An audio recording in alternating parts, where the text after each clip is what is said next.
air conditioning on this 2005 Acura TL. So in the last video, I replaced the leaking valve cores. Oh, where do they go? Sorry guys, I dropped them.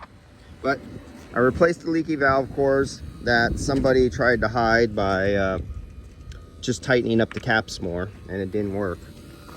And so now I did what should have been done, and now he'll have working air conditioning. So I went through high pressure nitrogen decay tests.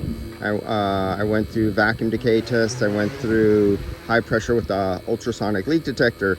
I went around with the Stratus Infracon leak detector, and the only leak through all those different methods was only finding the leaks at the valve cores. Replace those with brand new valve cores. We're ready to go. It did not have UV dye in there, so this UV dye light would not work.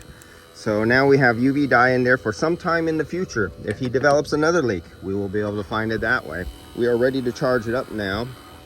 And so 2005, if the Apple would really like to focus. There we go. 2005 Acura TL. We want 550 grams. So here's our scale. Let's get it on here so we can read it. There we go. Let's zero it out. Zero it out. Low side close. Close the vacuum. High side is open. We're in the liquid position. And zero it out. Boom. 550. 1, 2, 3. Go. We're now putting in liquid into the system. And how long does it take to get 500? Now this car has been sitting out here in the sun forever. Engine's hot, everything's hot. Getting 550 grams in there takes a little longer when it's hotter than when it's cooler. But as you can see, it still doesn't take that long. Guys asked me about the temperature before. And I go, it's simple, 550 grams, we're done. So I'll start it up and we will get on our way with doing the rest of the test. I'll pull out my iPad. I'll put up the Field Piece Job Link software that you can download for free on your iPad, your phone, or your computer. You could use it with the Bluetooth wireless sensors. You can use it with your Bluetooth in your manifold gauge. When you're using your manifold gauge, you have the option to use the wired sensors that plug into the back, and then you don't have to use the wireless. That's your choice. These are options.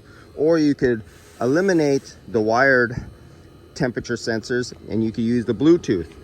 You can use the Bluetooth transducers separate without the gauge, or you have the option with the software. You can use the sensors that are in your gauge and just use your gauge as you see them hooked up here.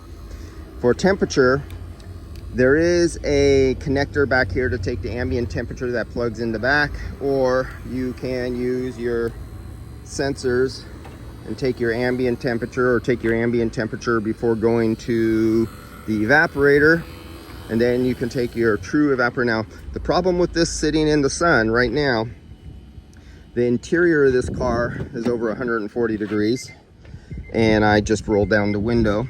And so the interior, even all the way down to your evaporator case, is like 110 degrees, 115 degrees.